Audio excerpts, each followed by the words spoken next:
संसदेच्या पावसाळी अधिवेशनाच्या आज तिसऱ्या दिवशीही नीट पेपरफुटी आणि त्याच्याशी निगडीत मुद्द्यांचे पडसाद उमटले. विरोधकांच्या गदारोळामुळे दोन्ही सदनांचं कामकाज आजही दिवसभरासाठी तहकूब करावं लागलं. या मुद्द्यावर सरकारनं चर्चेची तयारी दर्शवली असली तरी काँग्रेस मात्र धर्मेंद्र प्रधान यांच्या राजीनाम्यावर ठाम आहे. नीट पेपर फुटी प्रकरणी सरकार चर्चेसाठी पूर्णपणे तयार असून देशातील युवकांच्या भविष्यासाठी सर्वांनी मिळून सकारात्मक चर्चा करावी अशी सरकारची इच्छा असल्याचं संसदीय कामकाज मंत्री किरेन रिजिजू यांनी लोकसभेत बोलताना सांगितलं. ही चर्चा आवश्यक तितका वेळ चालावी आणि ती लवकरात लवकर सुरू व्हावी यावर मंत्र्यांनी भर दिला. सरकारनं या विषयावर खुल्या चर्चेसाठी विरोधी पक्षांना आमंत्रित केलं होतं, मात्र त्यांनी ज्या प्रकारे अडथळे निर्माण केले त्यावरून त्यांना संवाद साधण्याची इच्छाच नाही असं दिसून येतं, अशी टीका रिजिजू यांनी केली. ही चर्चा नियमाला धरून होणं अपेक्षित आहे.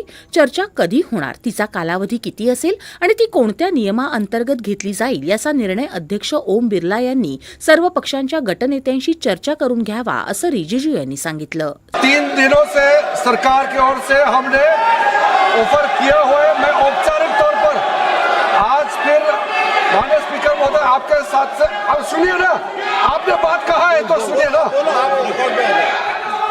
सरकार नीट पेपर लीक का चर्चा के लिए पूरी तरह से तैयार है और हमने पहले दिन से कहा है जब चर्चा होती है तो किसी नियम के तहत होना पड़ता है और इसका व्यवस्था बनाना पड़ता है.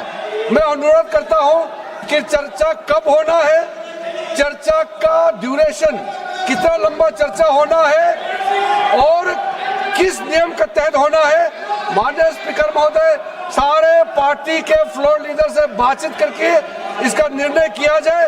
सरकार पूरी तरह से नीट पेपर लीक पे चर्चा करने का तैयार है और इस देश के युवाओं का भविष्य के लिए हम सब मिलकर के एक सार्थक चर्चा हो, ये सरकार चाहती है. सरकार चर्चेला तयार आहे, त्यामुळे विरोधकांनी गदारोळ न करता सहकार्य करावं असं लोकसभा अध्यक्ष ओम बिर्ला यांनी सांगितलं. सर्व पक्ष चर्चेच्या बाजूनं आहेत आणि सरकारही त्यासाठी तयार आहे, मात्र ही चर्चा नियमांनुसार आणि सभागृहाची प्रतिष्ठा जपून झाली पाहिजे असं ते म्हणाले. काँग्रेस खासदार वेणुगोपाल आणि सपाचे खासदार अखिलेश यादव यांनी नीट पेपरफुटीचा मुद्दा लावून धरला. विरोधकांचा गदारोळ कायम राहिल्यामुळे कामकाज पहिल्यांदा 2दा आणि नंतर दिवसभरासाठी तहकूब करावं लागलं. याच मुद्द्यावरून राज्यसभेतही आज विरोधकांनी गदारोळ केला. शिक्षण मंत्री राजीनामा देत नाहीत तोपर्यंत या गंभीर विषयावर सभागृहात कोणतीही निपक्ष किंवा योग्य चर्चा होऊ शकत नाही, अशी भूमिका राज्यसभेतील विरोधी पक्षनेते मल्लिकार्जुन खरगे यांनी मांडली. सरकार विद्यार्थ्यांचा आवाज दडपण्याचा आणि चिरडण्याचा प्रयत्न करत आहे, अशी टीका त्यांनी केली. याला सभागृह नेते केंद्रीय मंत्री जे.पी. नड्डा यांनी सडेतोड उत्तर दिलं. इंडिया आघाडीचं वर्तन अत्यंत बेजबाबदारपणाचं आहे. त्यांच्या लोकशाही विरोधी कारवाया संसदेत स्पष्टपणे दिसून येत आहेत. संसदेच्या प्रतिष्ठेला धक्का लावून ते लोकशाही मूल्यांची पायमल्ली करत आहेत, असा आरोप नड्डा यांनी केला. केवळ प्रत्येक मुद्द्यावरच नव्हे तर नीट परीक्षेतील पेपरफुटी आणि त्यातून उद्भवलेल्या सर्व बाबींवर चर्चा करण्यासही आमचं सरकार तयार आहे, असं नड्डा यांनी सांगितलं. पंतप्रधान नरेंद्र मोदी यांच्या नेतृत्वाखालील सरकार हे पारदर्शक आणि नेहमीच जनतेच्या हिताचा निर्णय घेतं, असं ते म्हणाले.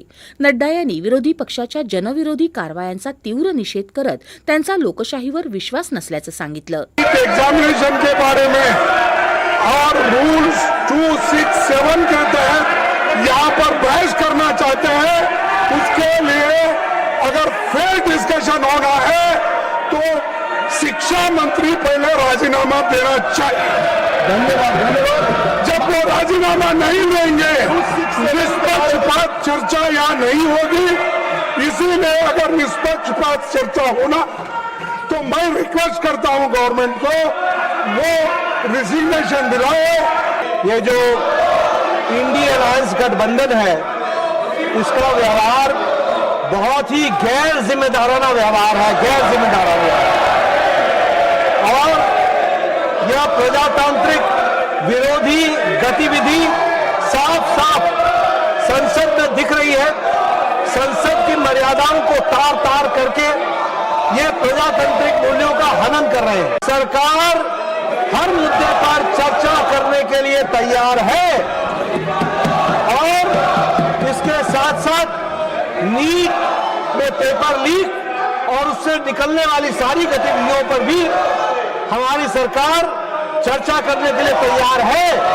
आदरणीय नरेंद्र मोदी जी के नेतृत्व में चलने वाली सरकार एक पारदर्शी सरकार है और लोगों के पक्ष में हमेशा फैसला करने वाली सरकार है।